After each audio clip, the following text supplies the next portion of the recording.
She stood in the attic, dust motes dancing in the single shaft of sunlight cutting through the gloom.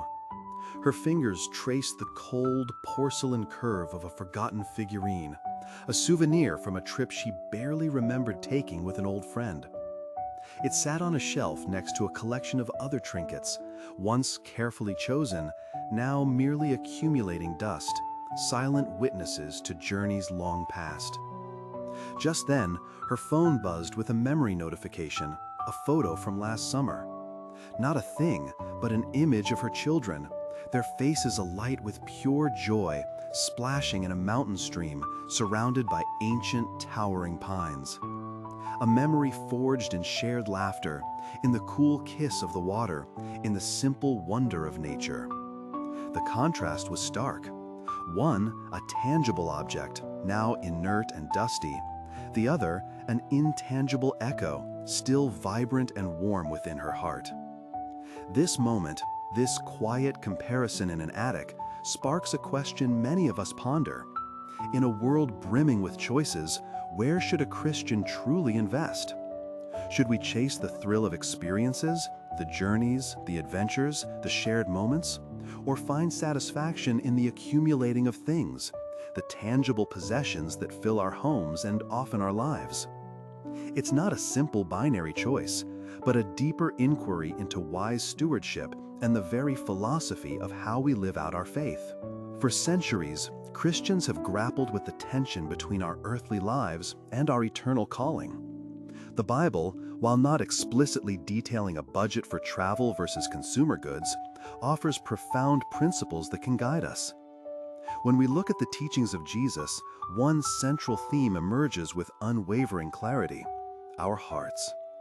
Matthew 6:19-21 famously urges us, "Do not lay up for yourselves treasures on earth, where moth and rust destroy and where thieves break in and steal, but lay up for yourselves treasures in heaven. For where your treasure is, there your heart will be also." This passage isn't just about money, it's about where our affections lie. Possessions, while not inherently evil, have a way of subtly claiming our allegiance, tying our hearts to perishable things.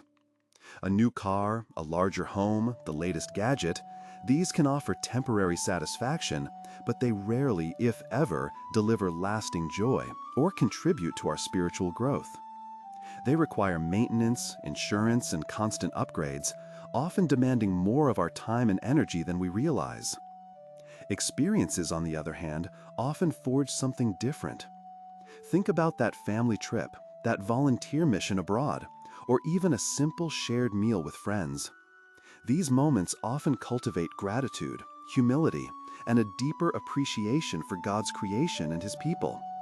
They build bridges, broaden perspectives, and create lasting memories that, like that porcelain figurine, cannot be stolen by thieves or consumed by rust. They live on in our stories, our relationships, and our very being. Consider the biblical emphasis on relationships and hospitality. Hebrews 13:2 reminds us, "Do not neglect to show hospitality to strangers, for thereby some have entertained angels unawares." Romans 12:13 encourages us to contribute to the needs of the saints and seek to show hospitality. These actions are inherently experiential. They involve giving our time, our presence, and often our resources, not to acquire more things for ourselves, but to invest in people and shared moments. Imagine the memories forged around a dinner table, or the profound connections made while serving together. These are investments with eternal dividends. And what about memory making? Deuteronomy 6:7 instructs parents to teach their children diligently about God's ways, talking about them when you sit in your house, and when you walk by the way, and when you lie down, and when you rise. While this isn't about exotic vacations, it speaks to the power of shared experiences and intentional moments to embed faith and values. Family traditions, storytelling around a campfire, simple walks in nature, these are all experiences that build a shared history, a foundation of memories that can shape a spiritual legacy.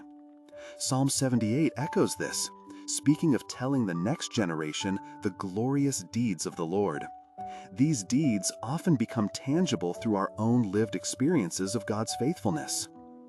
Of course, wisdom is paramount.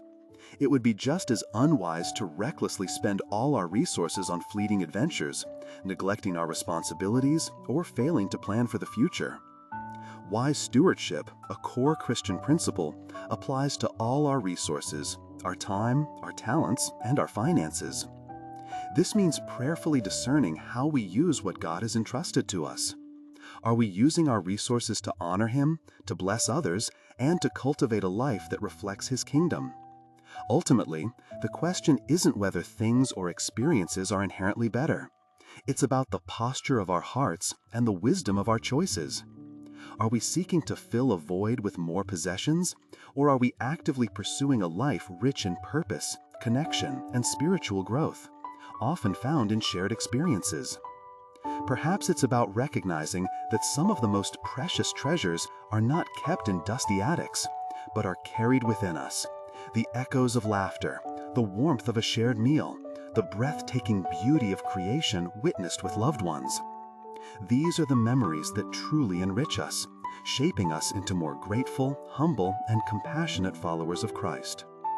So, as we navigate our choices, let's ask ourselves, where is our heart truly treasuring? Are we investing in what truly lasts, in relationships and moments that reflect God's generosity and love, or are we simply accumulating more for ourselves? I invite you to ponder this question in your own life. What experiences have shaped you most profoundly? How do you seek to wisely steward your resources for eternal value?